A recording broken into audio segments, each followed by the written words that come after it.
Picture this. You're sitting in class playing with slime, having a grand old time, when suddenly your friend karate chops the slime out of your hands. It launches into the air like a rocket, sticks to the ceiling like super glue, and starts dripping down like slime rain.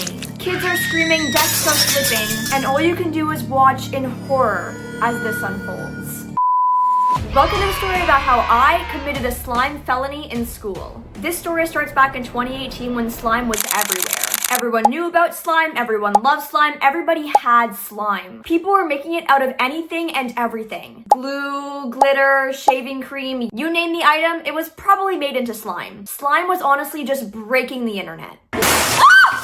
It even got so popular that it ended up being banned at my school. Why? Because it became a full-on distraction. Students were even selling slime like it was some sort of underground mafia heist black market thing. Like I'm talking shady hallway deals, kids whispering, "Yo, you got butter slime? I'll trade you 2 crunchy slimes for it." And these kids were making bank. The top slime dealers at my school were millionaires. They were mad rich. Because of this, teachers hated it. So they decided to ban slime. If anyone had it, they were immediately in trouble and likely sent to detention. But here's the thing. Every kid at the time was obsessed with it. Like I swear we had slime addictions. If someone couldn't poke it, squeeze it, stretch it for 2 seconds, they'd honestly start twitching. So we couldn't just not bring it to school or this would be us. And of course, I was one of those kids too, cause who wasn't? And I even had a slime social media account because I wanted to go viral like those slime gurus. I wanted to be famous for just poking it. So one beautiful day, I brought slime to class. I had just made a new batch of this amazing, glossy, super stretchy and sticky slime, and I wanted to flex it on my friends. Because back then, making good slime was the ultimate flex. Like, forget sneakers, forget phones. If you had a really good batch of slime, you were royalty. But because slime was banned in my school, I couldn't just pull out this slime and just start freely flexing, but I wanted to. So of course, I had to think of a plan. So here's the setup. We had our main teacher who taught us all the main subjects. Then we had our English teacher who would come about 3 times a week. So she wasn't actually a full-time teacher at our school. So she didn't know about this whole banning slime rule. So me, being the rebellious kid I wasn't actually rebellious, I was low-key a teacher's pet. I decided to take advantage of her. Looking back, that's actually really evil of me. So when it was time for my main teacher to leave and my English teacher to come in, I knew it was time to flex my slime. It's time! So I pulled it out and started playing with it underneath my desk. So there I was in English class, playing with this behind my teacher's back. My friends all gathered around me as I played with it, and they were just in awe about how great it was. They all wanted to poke it and touch it, and we were all kind of just like having a good time with the slime. Then I had a brilliant idea. I turned to my friend and said, "Hey, let me stretch this out, and how about you karate chop it?" Now, normally when you think about karate chopping slime, you think about maybe going downward, because this is the definition of a karate chop, going down. But my friend had other plans. She decided to karate chop the slime upward. What? That's not karate chopping. Who does that? Her, apparently. So she took her hand and karate chopped the slime up. And in this chaos, my hand accidentally slipped from one side of the slime. And this caused the slime to fly out of my hands. And thanks to her upward karate chop, it launched straight up onto the ceiling. I saw the whole thing happen in slow motion. My mouth was ajar and I was like, "What is happening?" And then it stuck right on the ceiling. It's like the ceiling and the slime were just soulmates because it literally stuck so well.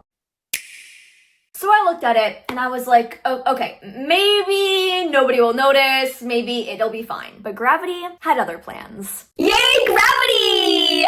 Why can't gravity just not exist for that 1 second? Because it would have been so much better for this case. So thanks to amazing gravity, the slime started to drip down very slowly. Like little rain droplets, but slime. It was like Nickelodeon slime time. Students were ducking under desks like it was a slime apocalypse. One kid even got a little slime droplet on their homework and they had a breakdown. They were obviously trying to get a good grade or something. Meanwhile, I was panicking. My inner monologue was like, okay, stay calm. Slime ceilings are totally normal. Maybe my teacher won't notice. Spoiler alert, it was not fine, and my teacher did notice. So of course, like I said, she did notice, because who wouldn't? It was literally raining slime. Where are you going? So when she saw this commotion, she started questioning who did it. I did not want to admit it was me because why would I want to get in trouble for that? But we all had that one kid who was low-key a tattletale, so he was like, "It's them, they did it." I remember being so mad at him. I just wanted to... So after that situation, we were found out, and my English teacher looked at us like we had just committed the worst crime known to mankind.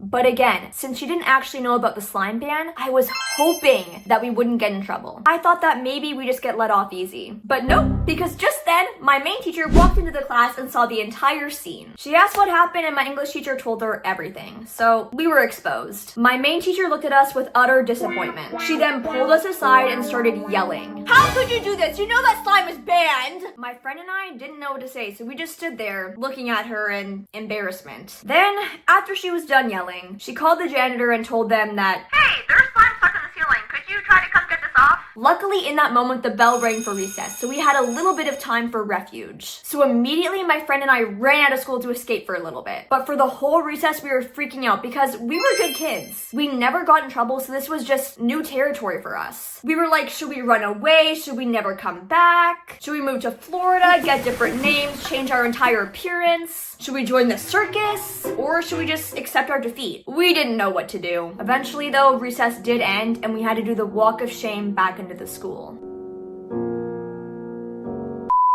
When we got to class, the teacher pulled us aside and told us we had to write apology letters to the janitor because apparently during recess, the janitors tried to remove the slime from the ceiling and they literally could not. Guess my slime was just too amazing and sticky. Sorry. But yeah, there we were, writing letters to the janitor, literally crying because we never got in trouble. This was so weird for us. And not only did we have to write apology letters, we then had to actually walk to the janitor wing and hand them our letters face to face. So picture this, two very embarrassed girls holding letters that were clearly tear-stained, and we had to walk to the janitor wing and hand them the letter face to face. It felt like we were truly confessing to a crime and not just slime on the ceiling. And then to make matters even worse, my teacher called our parents and told them about everything that we did. Luckily, my parents were pretty chill, so they weren't even mad at me. They were more just like, "You got slime stuck on the ceiling? What the heck?" But I will say I do feel very bad because it does turn out the janitor spent like 5 hours after school trying to remove the slime, and they honestly just couldn't. So to this day, there is still a slime stain on the ceiling. So yeah, that's a story about how I got slime stuck on the ceiling because my friend decided to karate chop it up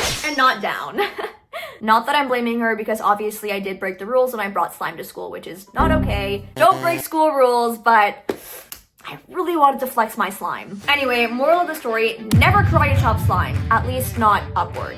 Just do it down. Because apology letters to janitors are not worth the slime. So yeah, while other kids were learning about history, algebra, and whatever people learn, I was learning how to commit slime-related felonies. And honestly, I regret nothing, except maybe the stain and the trauma that I put the janitors through. Janitors, if you're watching this, I sincerely apologize. Anywho, thanks so much for sticking around and watching, and hope you have a good day. Bye!